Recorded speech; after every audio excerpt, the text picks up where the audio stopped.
Kathy Crippen? Here. Mrs. Sternbaugh? Here. Dr. Graf? Mr. Peters?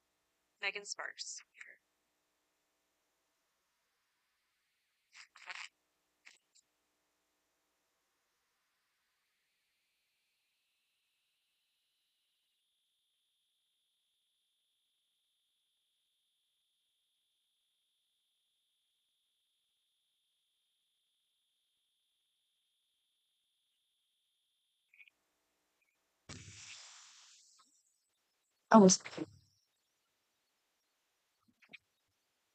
Sorry, she's on the mic.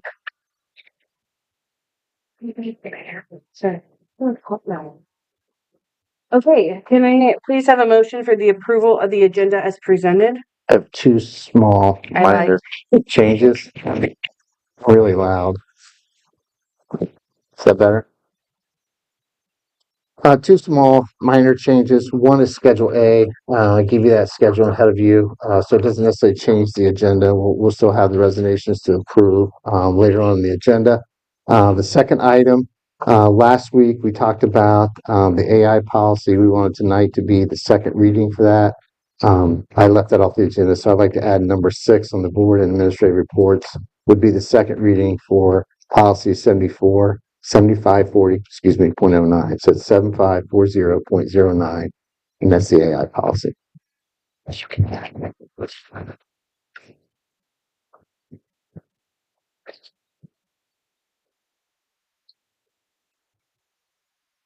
That all the changes we have for tonight? Okay, so can I please have a motion to approve the agenda with the amendments? So moved. Second. Can I have the roll, please, Ms. Sauber? Kathy Crippen? Yeah. Mrs. Sternbaugh? Yes. Dr. Graf? Mr. Peters? Yes. Megan Sparks? Yes. Next is public participation. The Board of Education recognizes the value to school governance of public comment on educational issues and the importance of allowing members of the public to express themselves on school matters of community interest. The presiding officer of each board meeting at which public participation is permitted shall administer to the following rules of the board. The portion of the meeting for participation of the board shall be limited to 30 minutes. Attendees must register their intent to participate on a sign-up sheet 30 minutes prior to each meeting. Individuals may not register others to speak and may not participate, and no participant may speak more than once. Participants must first be recognized by the presiding officer and will be requested to preface their comments by an announcement of their name and whether the participant is a resident or non-resident, and if appropriate, their group affiliation. Each statement made by the participant shall be limited to 3 minutes or less. The board will listen to all who speak, but generally do not engage in discussion or dialogue at this time. Matters requiring follow-up will be directed to the superintendent. And it looks like we have two tonight. The first one is Angela Cleveland. Please come up to the podium. Okay. Well, I'm back because I really didn't get to get all my stuff out. But I wanted to continue to speak about, I'm Angela Cleveland. I'm a resident. And I'm a parent of one kid still in the Centerville City School System. Anyway, but I'm back to discuss about Centerville responses to mental health and my ongoing concerns with that. I know I was talking about my concerns in regards to employment supportive employment for individuals with mental health needs. I was speaking a little bit about my husband, who was, in my opinion, bullied because of his depression and anxiety. But I have found out recently that they have hired a new person, and which is for that position, which is great. And they have contracted with Sinclair to provide a support for that new employee. This is something that I find extra concerning because during the tenure time that my husband was working for Centerville City Schools, he was begging for supports. He needed supports, and he was frequently denied and only told what he still needed to do. That does not work with depression. Doesn't.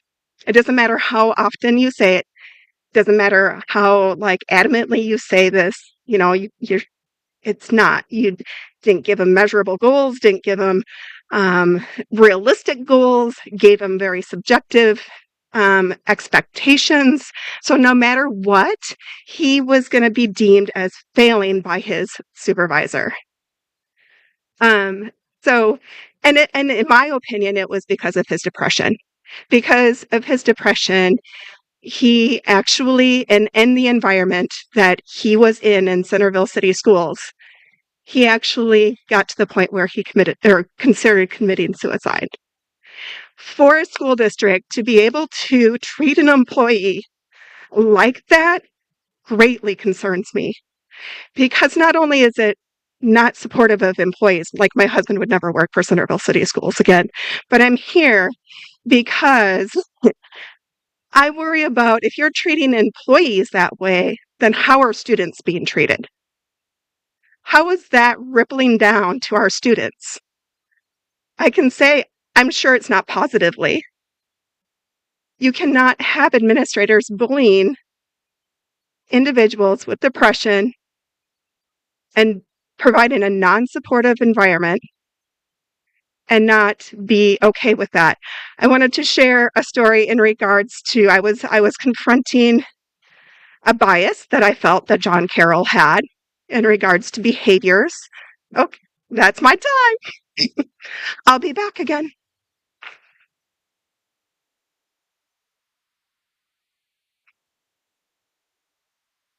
Thank you, Mrs. Cleveland. Our next speaker is Tom Hernan. Thank you. I thought it said Tom Hernan.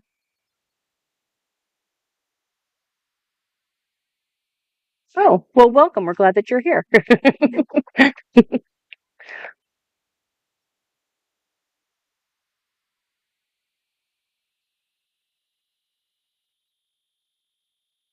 Next on the agenda is board administration reports. We'll start off with legislative report with Dr. Graf.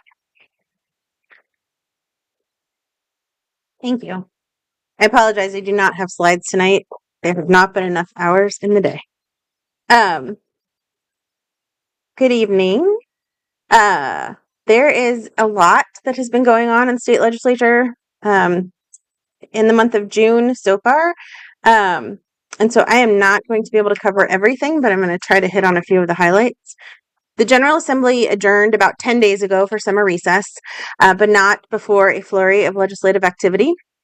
They held marathon sessions late into the night on the 10th, acting on the state capital budget bill, voter ID requirements, Medicaid, publicly funded childcare regulations, and then a number of education-related measures that I'll present here. Hopefully you've seen some of this information in the local news. Aside from a handful of tentative as-needed sessions, both the House and the Senate are expected to remain in recess until the fall, potentially after the elections. I will preface this by saying that a number of the bills that moved through the chambers in the last couple of weeks were substantially amended, kind of transforming them almost into like the Christmas tree type bills that we usually see in the lame duck session at the end of the year, which is relatively concerning overall. So the first two that I'm going to describe are the bills that were passed and then have since been signed by Governor DeWine. The first is Senate Bill 450. This is the capital appropriations bill for the 2026-2028 biennium. Overall, it allocates about $3.7 billion for projects across the state. There are several that are in the Centerville, Washington Township area, not specifically for schools. Regarding education in the state specifically, $600 million was appropriated for the OFCC, or the Facilities Construction Commission's School Facilities Program. It creates an aging school accelerator pilot program, which would sound like it might benefit us.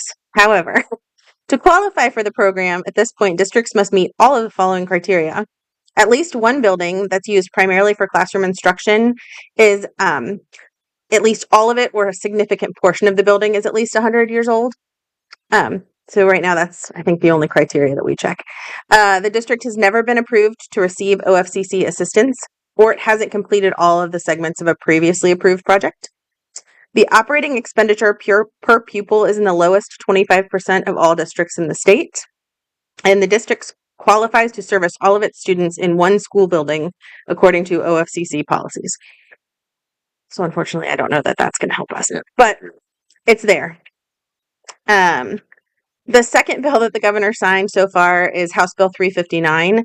This creates what's called the Joshua Alert. This is legislation that applies to children who have autism spectrum disorder or other developmental disabilities, if they were to go missing. And so rather than local law enforcement having to wait kind of 24 hours before they report to the statewide emergency alert program, if the local law enforcement confirms the information that the student does carry this diagnosis and they are a child, then they are now required to immediately notify the statewide emergency alert system about that missing child, and names those alerts Joshua alerts rather than kind of the existing Amber alerts for other children. So like I mentioned, because so much has happened in the last couple of weeks, now I'm just going to focus on legislation that has passed both chambers and is with the governor waiting for his signature. Because this is somewhere that we still have some room for advocacy and contacting the governor's office, because there are some things that are still concerning in this legislation. The first is Senate Bill 276. This passed the House with a vote of 58 to 36. We haven't really talked about this bill in any of the prior legislative reports because it was initially ratified, or it was initially designated to ratify the Interstate Compact for School Psychologists, which was seen as a generally very positive measure. It was heavily amended in House Education in the last couple of weeks and then passed. So now it requires ODU to conduct research and prepare a report for the General Assembly on the potential use of norm-referenced assessments. That's been a huge push for Chair Fowler Arthur, who's been the chair of the House Education Committee. She's really been very focused on trying to get to like a single norm-referenced assessment in a lot of areas. So that has been a push of hers.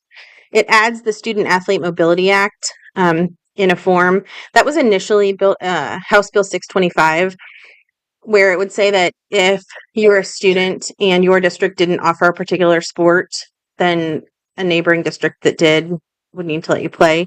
This is a little bit different. It says that districts are required to adopt a policy on student participation from another high school for team sports that are not offered in the home district, and then allows kind of some partnerships if there aren't enough students to play something between districts. And then most notably, and what's kind of gotten the most popular press, is they added the language from Senate Bill 156, which we have discussed in prior reports, that would require all students prior to graduation to receive education, for it to be embedded in the curriculum somewhere in the success sequence, with the success sequence being defined as in graduating high school, obtaining full-time employment, and then getting married before having children. And so that was kind of all packaged together and sent to the governor for his signature. The next one that also was not on my radar at all was House Bill 479. This started out as a bill designed to allow radiology techs, nurses, and other medical professionals to administer contrast during a radiology study under the supervision of a physician. It was then kind of modified in committees to be kind of turned into a budget cleanup bill. It does include education provisions and amendments to property tax legislation that was passed earlier. So there is a provision in there about the OFCC and the expedited local partnership program, which would allow districts that have been kind of in that ELPP project kind of planning stage over 10 years to then reassess their state and local shares if they meet certain criteria once kind of their number has come up. So I think we've talked about being at this 18% with our OFCC plan. And so if way down the road when we were kind of on the list to get some sort of funding for a project, if our percentiles had changed or something had changed and it was more than 10 years, then we may potentially have an opportunity to revisit that. Probably it would not have a huge effect for us. Some of the other tax law changes include requiring a 15-day sales tax holiday to be held in August of 2027 for most items priced under $500. It does authorize a fixed amount 1-year property tax reduction for the homestead exemption recipients, and then it creates a fund to reimburse local governments for that 1-year reduction. It also modified some of the calculations that are affecting the homestead exemptions, and it modified some of the calculations about the inside millage and the 20 mil floor, kind of based on some of that recent legislation that limited the growth of both of those. And then, like I mentioned, instead of keeping any budget surplus at the end of fiscal year 26, the bill would allow the surplus to reach 5 identified funds. One of those includes $350 million for the new property tax relief fund that would be that reimbursement.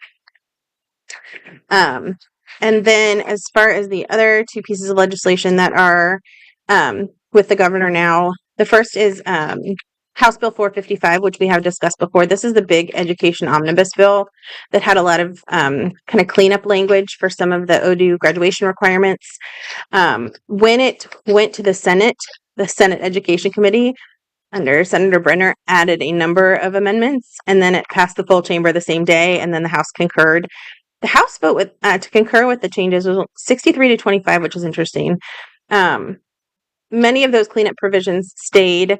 They added the list of things that were added by the Senate Education Committee are way too long to name. Some of them are, they did add back in that language that was in a separate bill about if a school board member is absent because of deployment for active or reserve military duty, the board can't consider that an insufficient reason for an absence, which is good. They also added in language from Senate Bill 127, which defines kind of actions for poor performing community schools. It also added back a provision that was vetoed by the governor earlier with some adjustments. So there was a bill that was going to allow 14 and 15-year-old students to work between 7 and 9 p.m. to extend their work hours. And so now it would extend those work hours between 7 and 9 p.m. for 14 and 15-year-olds on nights where they don't have school the next day, if they have parent permission. So those were a couple of the highlighted provisions that were changed. And then Senate Bill 19, which we have discussed also with the math improvement plans, passed the House in early June, and then would require public schools to provide free evidence-based intervention services to students with limited proficiency in math. House Education Committee took this one and added all kinds of different substitutes. There's like a published comparison list that I have with me of what the bill looked like originally and what it looked like coming out of House Education. And so they added a lot of changes, and most of them are assessment related, which isn't a surprise coming out of the House Education Committee. But it really is, it kind of reflects these norm referenced assessments. It added some timeline requirements for these MIMPs and some other guidance based on that. So that is also now headed to the governor for signature. There were still new bills that were discussed. There's a lot that has had multiple hearings and has moved from one chamber to the other. But hopefully if the General Assembly stays in recess, we can cover some of those in July. And that is all that I have for tonight. Thank you, Dr. Graf. Next on the agenda is the student board report, but I believe there's not one for tonight. And then we'll go straight into student wellness and success disadvantaged pupil impact funds. And I'm guessing Ms. Drerup because she's running the podium. That would be a good guess. Good evening. So, we've talked about these before. As a district, we receive student success and wellness funds, and then we also receive disadvantaged pupil impact funds. These funds are they have specific guidelines on what we're permitted to use them for, and some guidelines on how we have to partner when we are using these funds. As a district, we have decided to use them for mental health services. So this is how we contract with South Community and provide the services that we do for our students across the board in all of our buildings. This allows us to have mental health therapists in every building, not just in buildings that have students that have significant behavior. We also, not only do we partner with South Community, but we also partner with the Adamus Board, Montgomery County ESC, and Dayton Children's Health Hospital. So their youth and family resource connections, we partner with them quite a bit also. On the second page, I just gave you a few numbers there so you would kind of have an idea. This past year, there were approximately 275 students that benefited from South Community support across the district. We're referring to Dayton Children's. We had about 85 students that we referred to Dayton Children's. Now, sometimes those students end up getting ongoing care. Sometimes it's a short-term thing. So, you don't always know what that looks like unless the family signs and consent back to allow us to have those conversations. And then we also use the Adamus Board. We have 4 schools that are actually doing Hope Squad. So we have Hope Squad here at the high school, Stingley Elementary, John Bull Elementary, and Normandy Elementary. When I say those elementary schools, the Hope Squad is only appropriate for the 5th graders. So we don't have anyone that under 4th grade participating in that. There's an actual set program, and that's how we actually get that. This report will actually be posted on our website. It is one of the requirements. I have to post it on the website. I also have to, confirm that we have spent all of our funds because we are not really permitted to carry over these funds every year. So it is something that I'm actually saying, yes, we have spent these funds, and here is what we have spent the funds. And this is part of the requirement also is to talk to you about it. Any questions about that?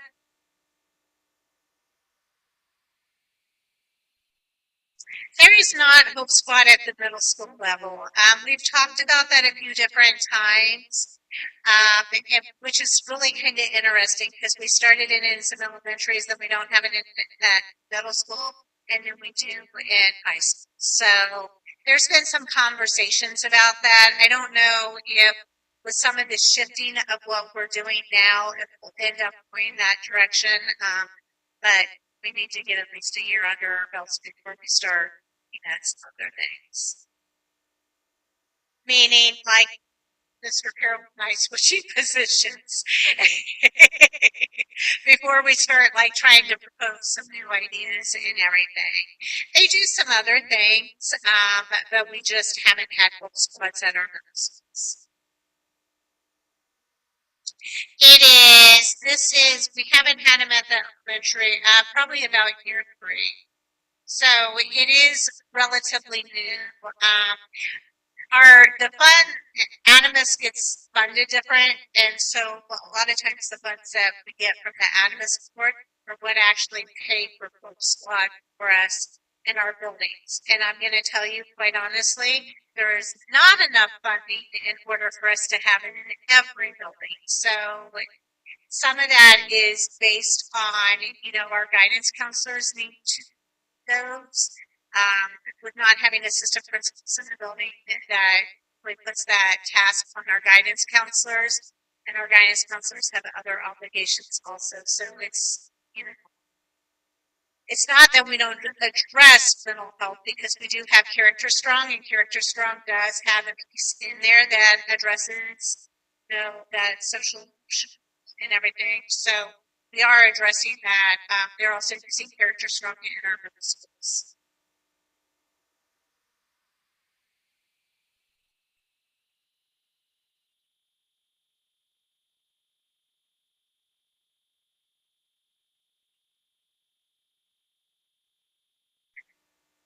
So our numbers our numbers referring to Dayton Children's tend to stay about in the same range. I took a couple of years off of there, but I think our highest year was we had 9 referrals, and we're at about 85 this year. South Community, our numbers tend to go up. It really depends on. part of that is also on parent consent. So, we have to get parent consent. What I did not put in this number was the families that we reached out to, and the parent either refused to consent, or just didn't respond to it. So, there were probably about another 30 or 40 on that list. I just don't think it's in these numbers. That is the South Community number.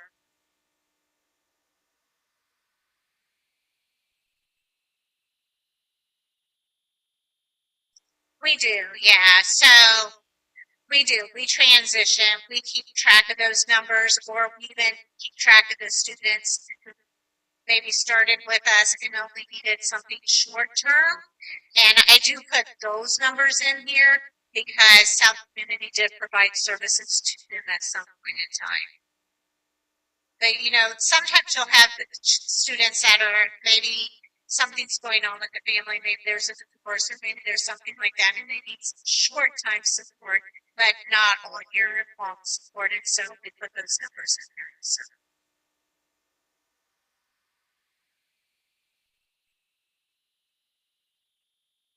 No, actually, they are not. They are not. So the only students that we have that have it on their IEP are students that are being served in our ACE units. And so the bulk of this number is actually general education students. There are some students in here, obviously, that have 504s, but for the most part, they're general education students that are receiving support, and we have them receiving support all the way down into kindergarten.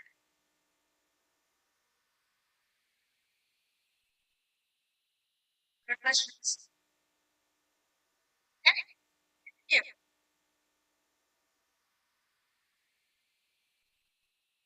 Is federal program update. So I'm here to give you an update about our federal funds this year. The news your much after the time getting it right. We're getting it if we were actually getting some of that. And so I do have good news here.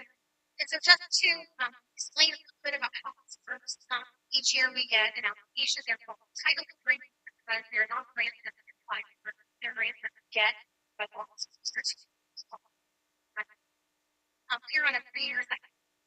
One year, which is where we have full year in. We're currently in the 3rd year of that. Working on that starting. But our goals are around European math, strengthening our MTSS is very engagement and supporting students. One other thing to remember is that the federal fiscal year is October to September. And so the funds that we are talking about today, they allocated laptops to. So there still is chaos in what might happen next round of federal. Stay tuned for that. Good. And so the funds come to the state through block grants, and the state then administers them. That's why I work with a federal program. And so we actually work with several nonprofits because federal money can't go directly to pay the non-public schools. It goes to them. We have, and when we go through incarnations, Spring Valley, Miami Valley, and also St. Charles and back. So the first one is Title I, and Title I is called Improving Basic Programs. I have allocations there for you on your handout. And so this includes way Title I works is if you live in an area where we provide Title I services, you go to any non-public provider, money can follow you. And so we do work with several non-profits that are not in Centerville. Generally, we work with the school that are in Centerville this year. That's St. Charles, exception. Our schools that are Title I are PBS, Klein, Normandy, TV, and Interest. Those 5 buildings have free and reduced lunch that is above the district's average. And so that's how that works. PBS having our highest free and reduced lunch rate at about 50%. So that's just one that kind of stands out from the rest. And we use the Title I funds to provide additional literacy support teachers in our literacy support program. One of the things to note about all of the federal funds is that they are supplemental, and so they are adding to things already, or they're bringing something that we would have done without. So we have to be very careful. The next one is Title 2A, and this is supporting effective instruction. It's really for professional. So it helps us be able to provide professional development in your sub, bring in professional development that are to professional development. This one can also be used for reducing class size, which is something that sometimes happens. We do flow through like incarnation and random numbers, and that is determined by their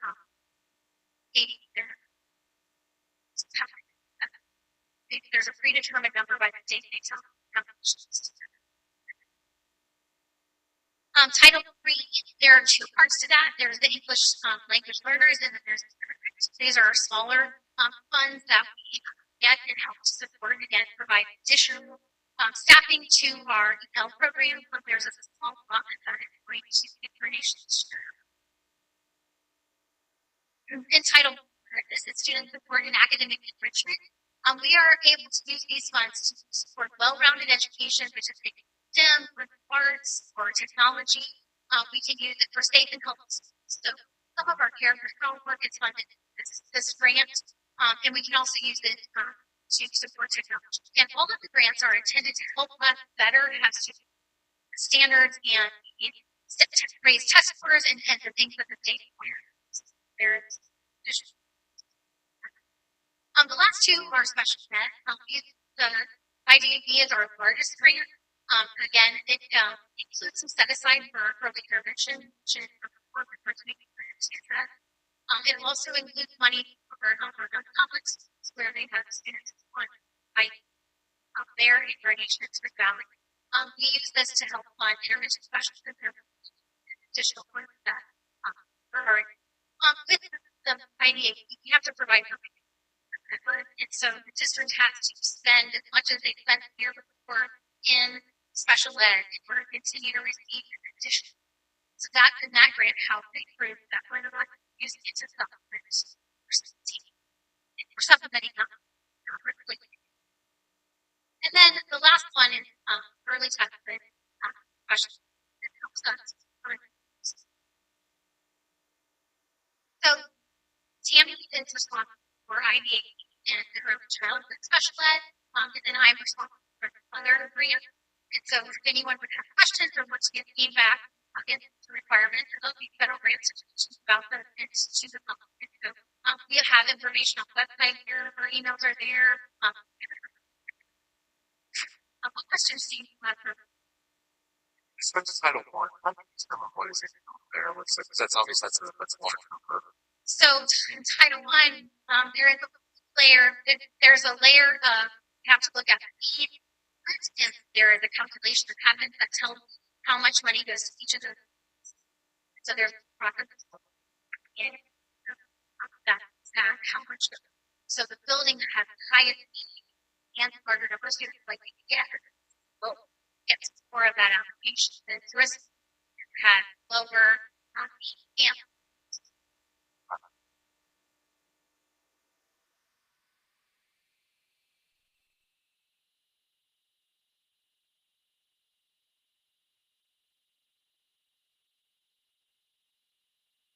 for the 10 years that I've been doing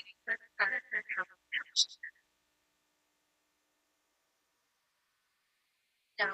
The district's free news lunch rate has up that time for when I did this work, it was 3%, depending on which publication you look at or which report. I calculated every month based on the report I get to Olivia with the actual free news and so it's been pretty much the same. The numbers are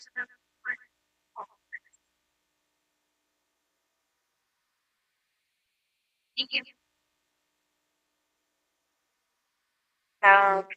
SHP Community Survey, Mr. Wesney.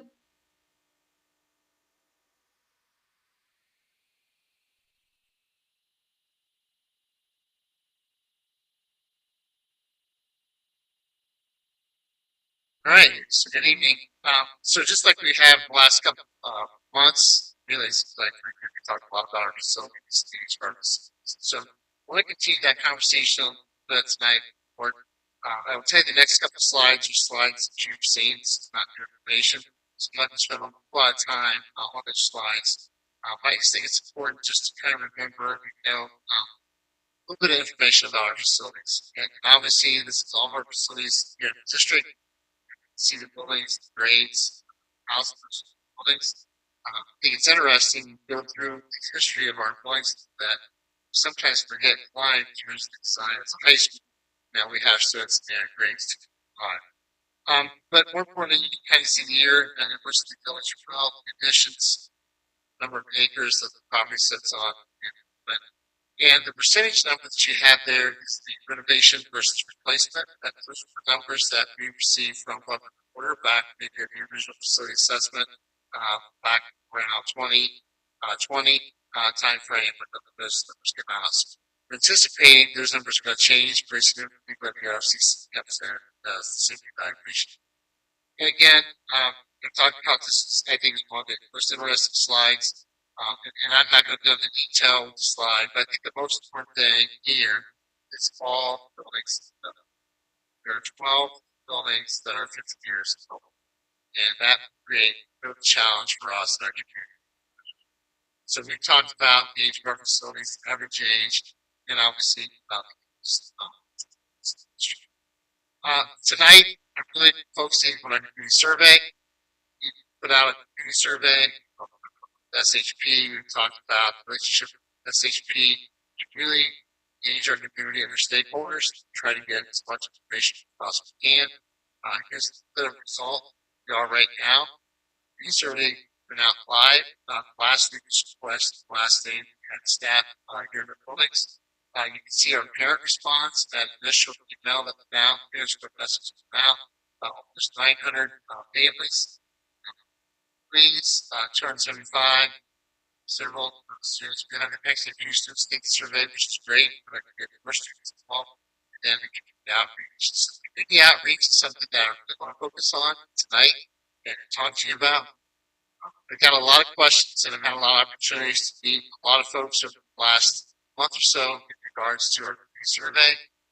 And really the answer is we want people to take the survey. We have an opportunity to give us feedback, to share more information, what we'd like to see the district do, trying to be as transparent as we possibly can to collect some of that information in the survey.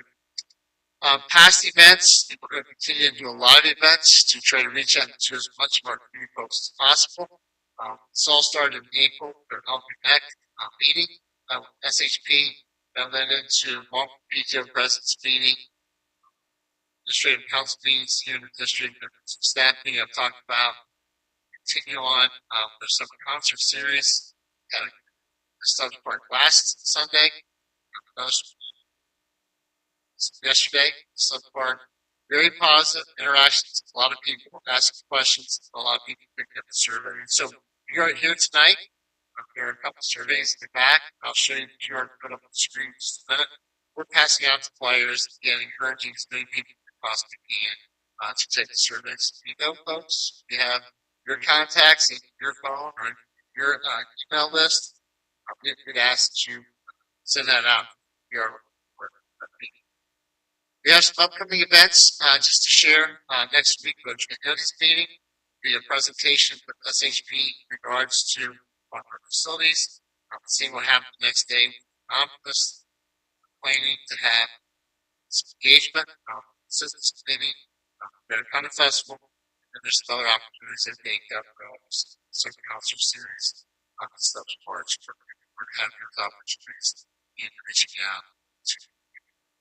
So again, opportunity to get involved, trying to share this information as possibly can.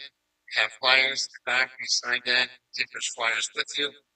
Obviously, the QR code there on the screen here's as well. It's going to take you right to the link and answer questions about our buildings. And everyone get that survey is going to get to very specifics about our facilities, different buildings that that's great against.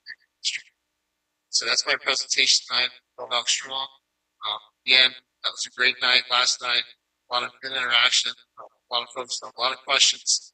And interesting. My answer to that is take the survey. You have an opportunity to share all your questions and concerns, and it's good feedback for us. That's my presentation. Unless there's any questions. Probably through August. I don't know if we have a set deadline yet.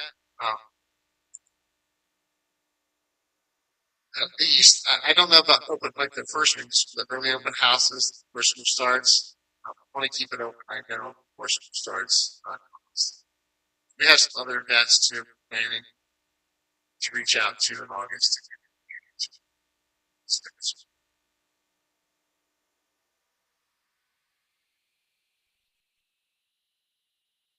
Yes, yes, and I appreciate that question. So it's interesting when I sent Board of Messenger late last week.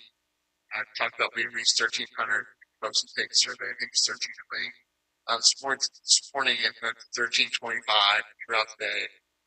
Or so it's kind of fun. Evening they have 1,327. So we are getting some responses. They're slow. They're trickling in, which is good. Part of the survey, a question is asking you to be part of focus groups. So SHP, in conjunction with all of us, start forming focus group meetings, talk about specifics, and depending on that focus group talk about. Yes, we'll come back and share the final results of the survey with the board. John, just real quick, on page 1, talk about the percentages of variables place. What OSCC has a bit of a round that. What is that? They're going to look at 50% or higher. So essentially, if it costs more than 50%, they just say and you can see right, you can see by the list, we have a lot of devices that have already made that. And again, that was back, we have a certain figures. We already have 50%. Several things are 69%. John, I think that might be 66%. 66. That was 2/3. 2/3. Sorry. That's the opposite of what we're trying to do.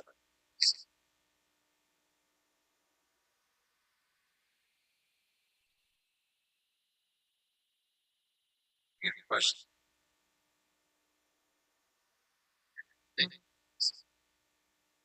Gonna see him there for the next one for the back. Okay. We'll give him a second.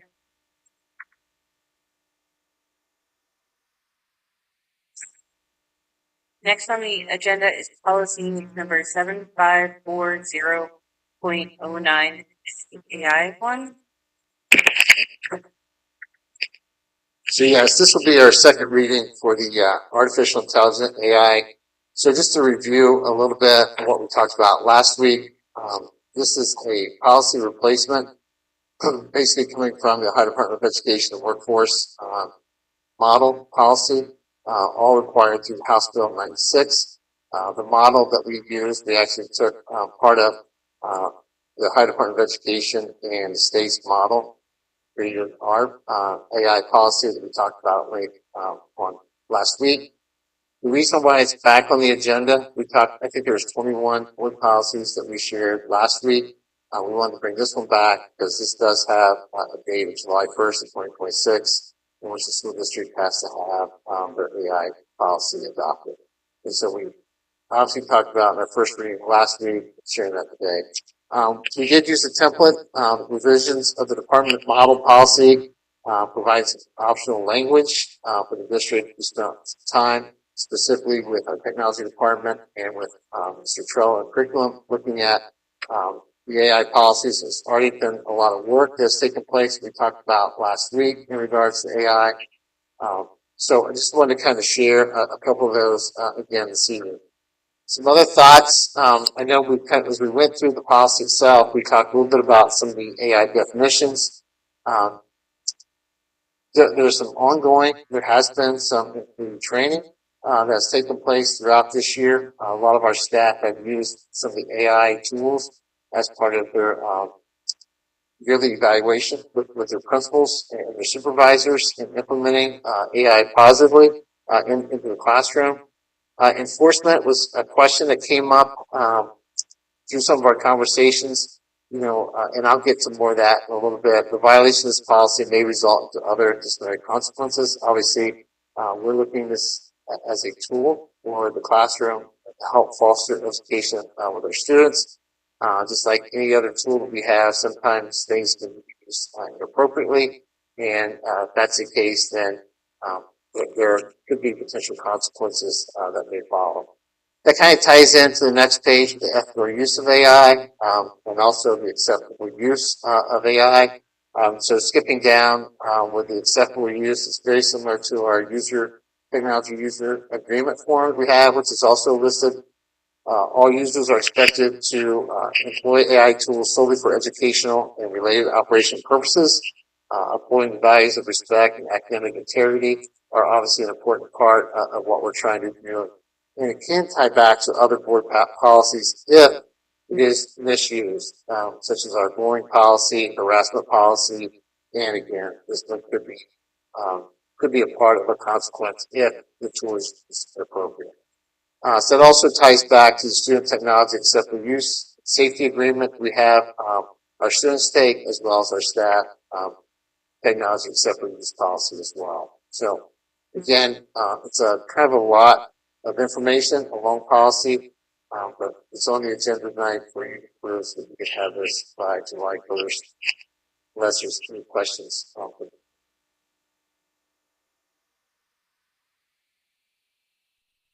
Question. Under the integrity part, where it says superintendent shall specify procedures for investigating, addressing. I know we talked about this at the work session, but that is very, very difficult right now, right? There's very little tools. Did I hear this right from the last time or from the work session? I just don't know how you're going to check this and putting that in the policy if you don't really have a clear way of defining if a piece of work has been done through AI. Does that make sense? Yes. And a couple of things with that. I think my first tonight in talking about integrity, I think there's some misuse of AI that can take place. Using inappropriately to maybe design something or something that may be another student or another staff member. If there's an integrity piece of that, I think that could be somewhat managed or noticed by a teacher or a principal. I think it could be investigated and we would follow, some of our like harassment policies if that's the case to investigate those situations. I think to your point, the tools are really good when it comes to especially writing. It may change a little bit how we do some of our practice in the classroom and seeing what students know by the way they can write at that moment, that time. But you're right, there could be instances where we just may not know for sure if they have it. And I would just throw that out to the gallery because I think you guys spend a lot of time in it. I would just say, and trying to go ahead.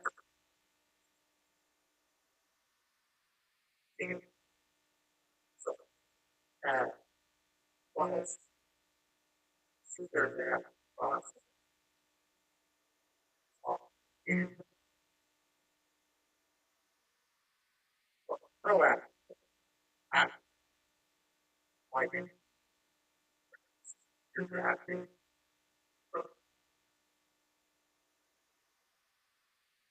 Work with the staff. I think that would be great. There.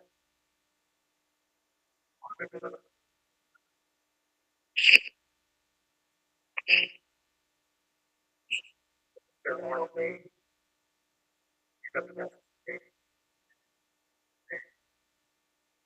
Should be able to move on.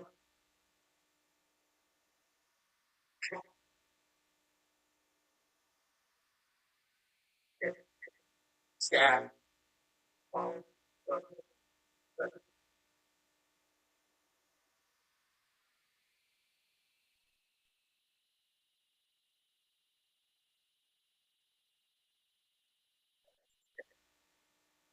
Which is not.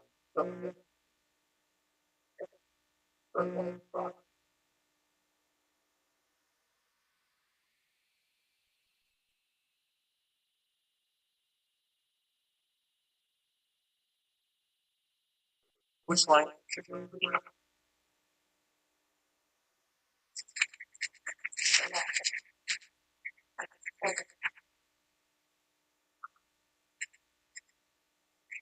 Policies to reference administrative guidelines, and it sounds like that's what this is kind of doing. It's not. It's just saying that something would be in place. It's not specifying what it may be and how it may be implemented. So I feel like it's still okay. Policy. Colors. So, and these are on purpose.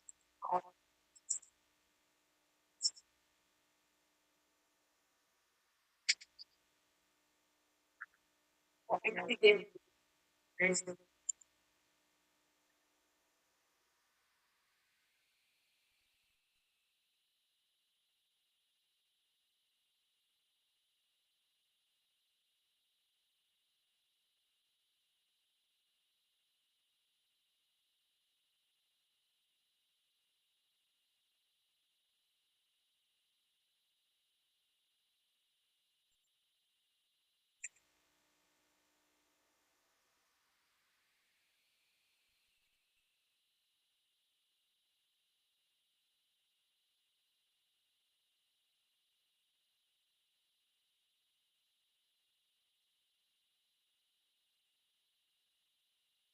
That would be like administrative guideline, wouldn't it?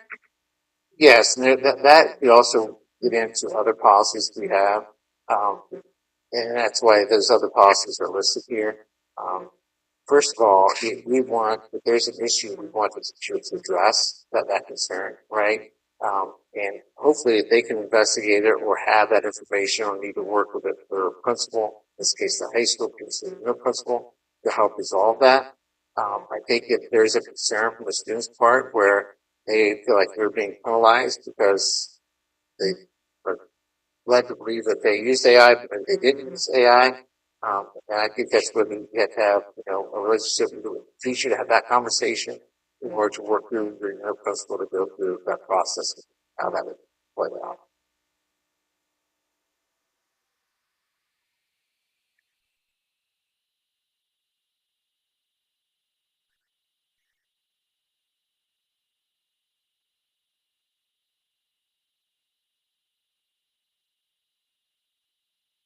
Yes.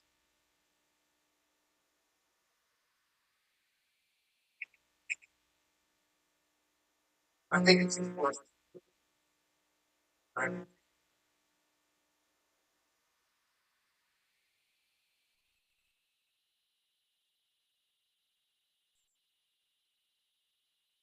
standing.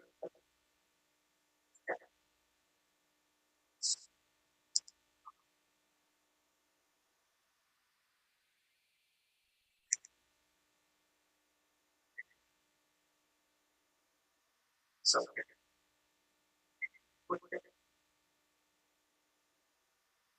speaking out, putting up a dog. These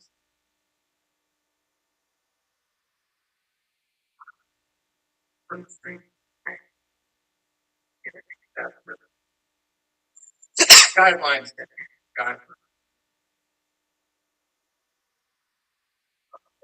right? At all, right? Minor health, medical,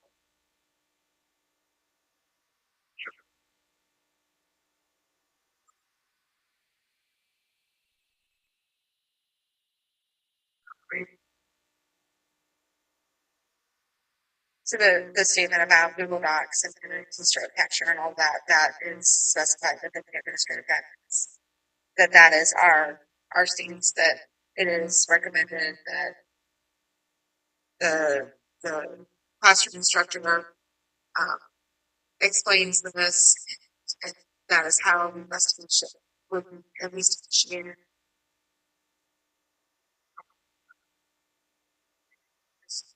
Right. Last year that raised her guidance.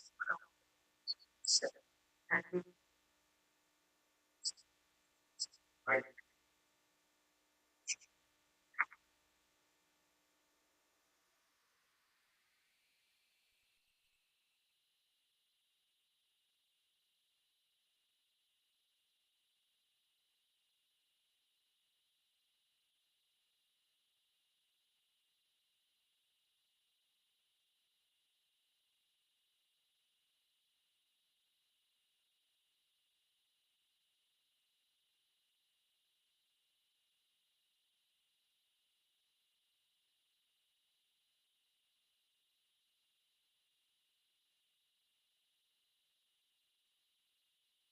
Are there similar checks like when they're using Google Slides, Google Docs, and then when they're using Handle for One of them wrong person in which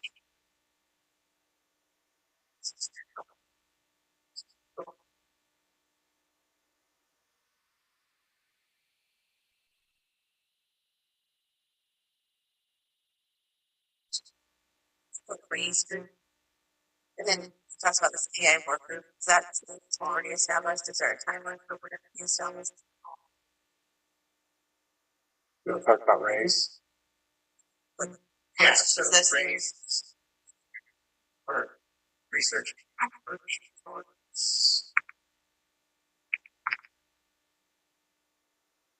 And so so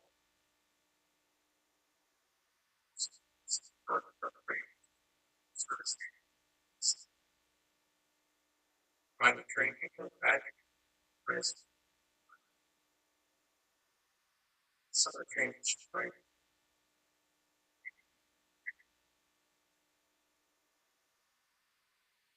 It's important to have to the place, but little part of it, great about AI, growing skills, knowledge, respect.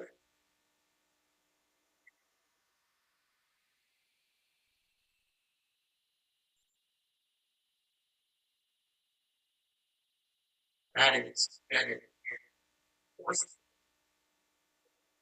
nice.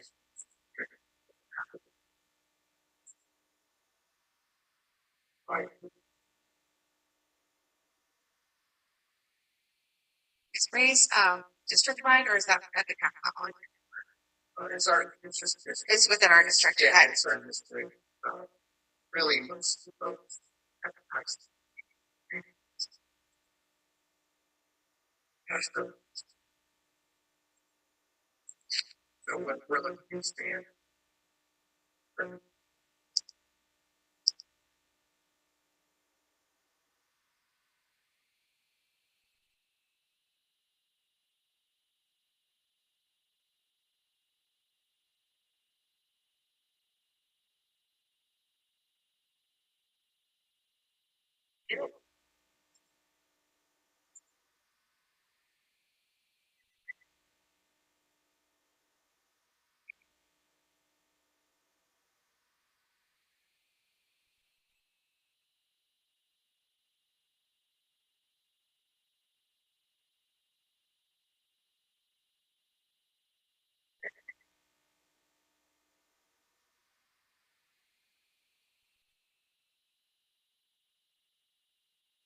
If they're really legitimate concerns. I don't know that it's something that's going to be avoidable. That's where this policy really comes into play. That's why the state, in terms of legislature, has really been good for legislation in regards to this over the last several years. To try to find positive ways to implement, especially as students growing through adulthood. It's going to be part of life moving forward, while also trying to establish these guardrails that safe and do protect executive of that academic integrity.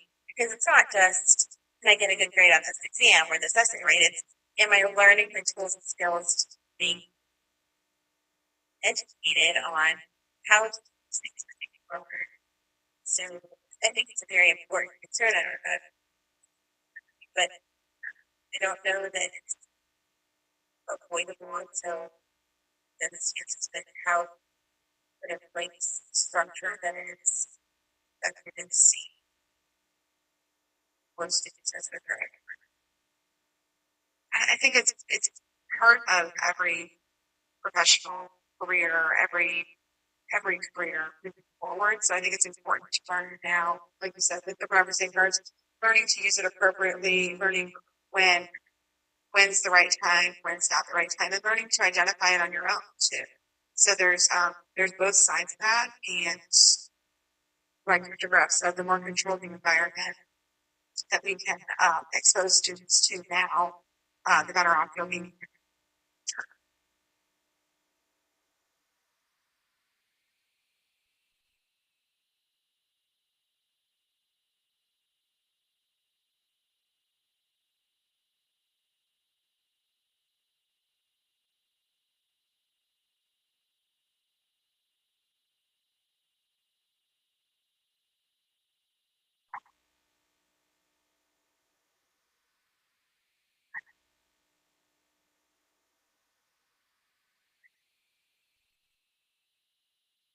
To do critically assess what's out to range of medical.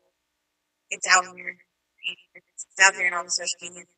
So to be proud of that, recognize it. Mr. Wesney, my only other question or concern regarding the policy, and I know we discussed briefly, was pursuing how AI applies to our other policies as they're listed under the acceptable use section and modifying as appropriate some of those policies. I'm particularly concerned about the non-consensual intimate section and how that applies, what modifications to be made in some policies. We can just continue that conversation with people.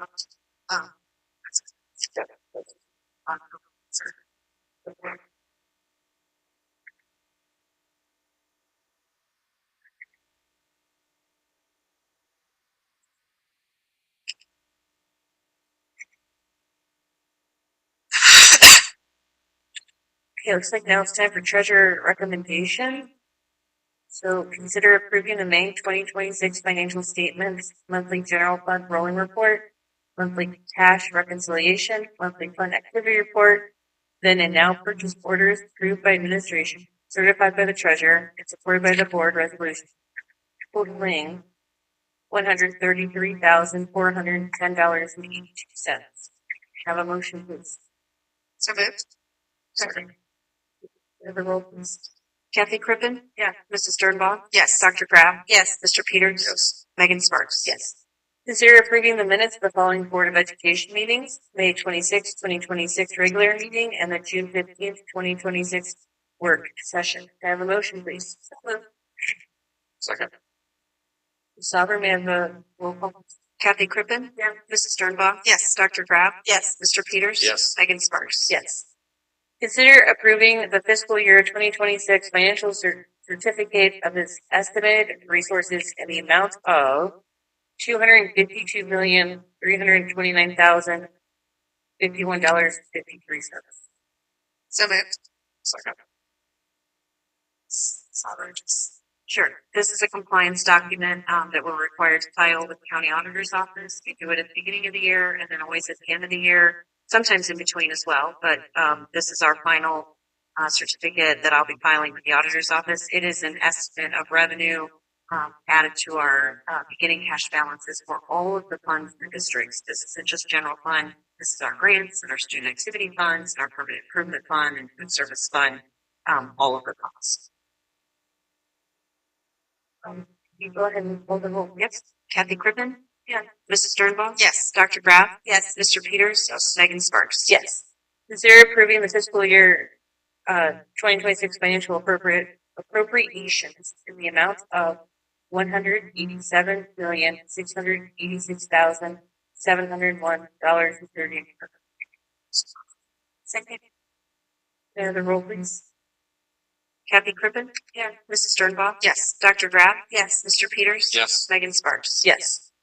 Consider authorizing the treasurer to advance the funds from the general fund to the following funds. All advances will be repaid to the general fund in fiscal year 2027. Fund 022, $135,000. Can I have a motion, please? So moved. Remind us what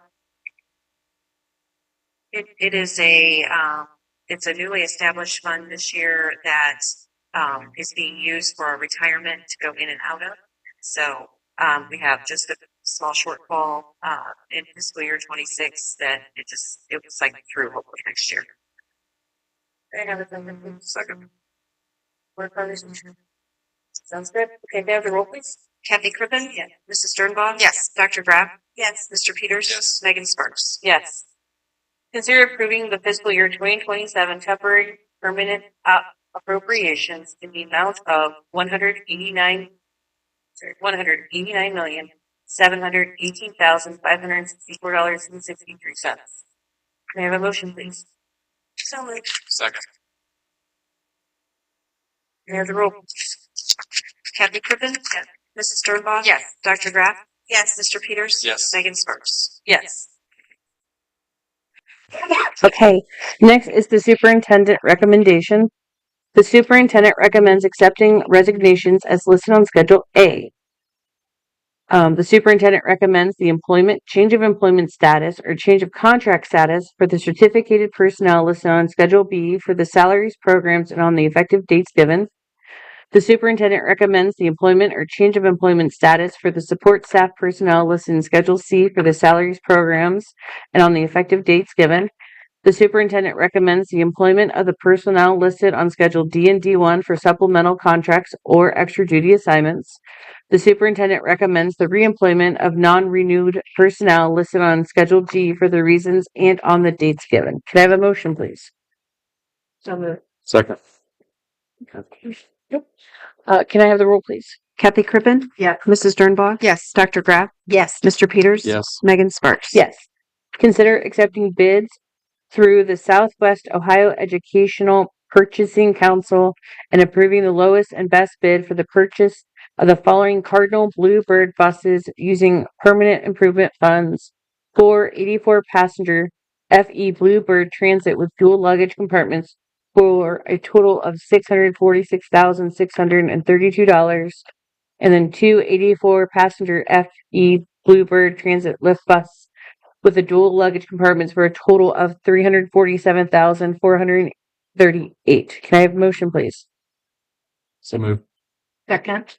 And there's conversation? Yes. The buses that we're retiring, I know we discussed last week, we were looking at the lift buses with the luggage compartments. Yes. So those are going to be new to our fleet.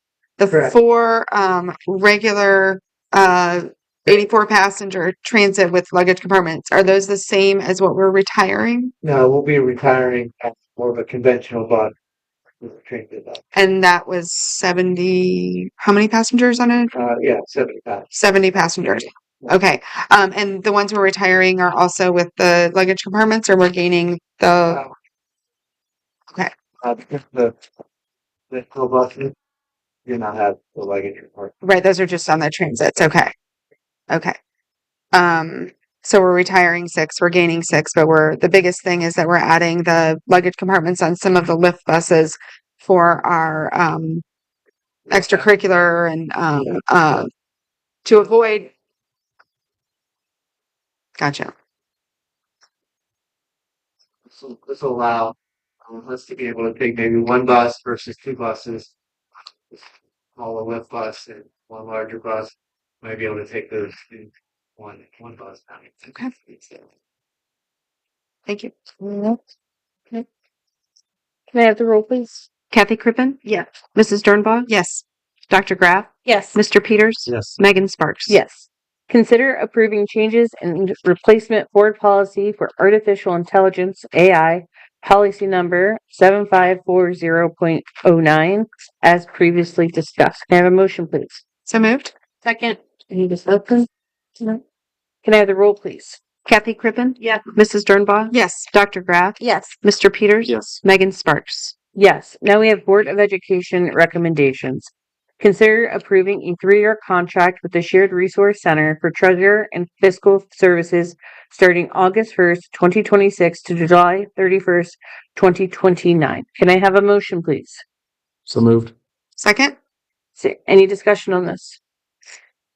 No? Okay. Can I have the roll, please? Kathy Crippen? Yes. Mrs. Sternbach? Yes. Dr. Graf? Yes. Mr. Peters? Yes. Megan Sparks? Yes. Final comments regarding the past or old business from the Board of Education. Have anything? I just wanted to clarify, when are we, what was our goal again on discussing the rest of the policy packet? Was that July or August? July. Okay. So I'd like to have the second reading, a work session in July. And then Have them on the vote. record. Gotcha. I had something. We have an SHP meeting on Thursday. I just want to know, do we have someone to cover that? This coming Thursday? Yeah, do we, is it Thursday? Do we have it? Because I thought they were on Tuesday. Tuesday. Just kidding. It's a T day. Tuesday. So tomorrow? Tomorrow. It's online. It's online. Who would like to cover that? We can have 2 board members present. Anyone? I can attend. Okay. Okay. Okay, Mark. Okay. I should be able to. Okay, so we'll have Mark and Kathy. And then do we know going forward in July, is it still going to be Tuesday, same? We don't have a set schedule yet. Can we get that maybe tomorrow so we can get a sign out up and going? Yes. Yes. And then if somebody can send it to me, I can update the sign up genius and resend those out again. I can do that. Dr. Graf, I can send you the dates. Oh, great. Thank you. Anything else? Okay. No action items from tonight. Good job, team. Can I have a motion to adjourn? So moved. Second. Would you mind calling the roll, please, Ms. Sauber? Kathy Crippen? Yes. Mrs. Sternbach? Yes. Dr. Graf? Yes. Mr. Peters? Yes. Megan Sparks? Yes. All right. Thanks, everyone. Have a good 4th of July.